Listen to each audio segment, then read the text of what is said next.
আসসালামু আলাইকুম এভরিওয়ান, সবাইকে ঈদের শুভেচ্ছা। ঈদ মুবারক। আমি আর আমার বন্ধু চলে যাচ্ছি আজকে ঈদের নামাজ আদায় করতে আমাদের মসজিদে যাওয়ার সময় রাস্তার মধ্যে বললাম আল্লাহু আকবার, আল্লাহু আকবার, লা ইলাহা ইল্লাল্লাহু, আল্লাহু আকবার, আল্লাহু আকবার, ওয়ালিল্লাহিল হামদ। সারা রাস্তায় তাকবীর দিয়ে চলে আসছি আমাদের মসজিদে। এটা হচ্ছে আমাদের মসজিদ। উনি হচ্ছেন আমাদের মসজিদের মুরব্বী। উনি আমাদের মসজিদে অনেক দান হায়রাত করতেছেন। ওনার জন্য সবাই দোয়া করবেন। এটা হচ্ছে আমাদের মসজিদের বারান্দা। এই বারান্দার মধ্যেও জায়গা লচ্ছেন না।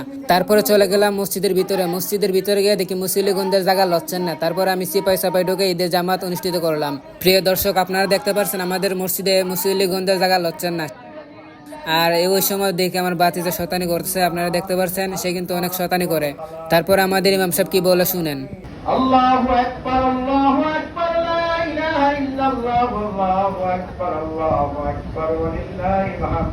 ঈদের নামাজ আদায় করে আমাদের ইমাম সাহেব এবং মসজিদের হাদিয়াগুলো তোলা হচ্ছে। এই যে আপনারা দেখতে পাচ্ছেন হাদিয়াগুলো তোলা হচ্ছে।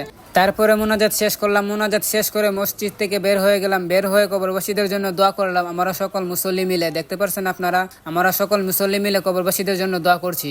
কবর জিয়ারত শেষ করে চলে যাচ্ছি বাসার উদ্দেশ্যে।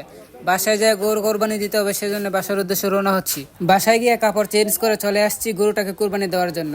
এসে দেখি গরুটা খুব চটপট করিতেছেন। তারপর আমি আর আমার কাকা, ভাই, বড় ভাই তারা মিলে গরুটাকে বেঁধে ফেললাম। বেঁধে গিয়ে আমি ডেক্কা দিলাম। এই ডেক্কায় আমি গরুটাকে আস্তে করে ফেলে দিলাম। তো বন্ধুরা, আজকের ভিডিও এই পর্যন্তই। ভালো লাগলে লাইক, কমেন্ট, শেয়ার করে পাশে থাকবেন। ধন্যবাদ।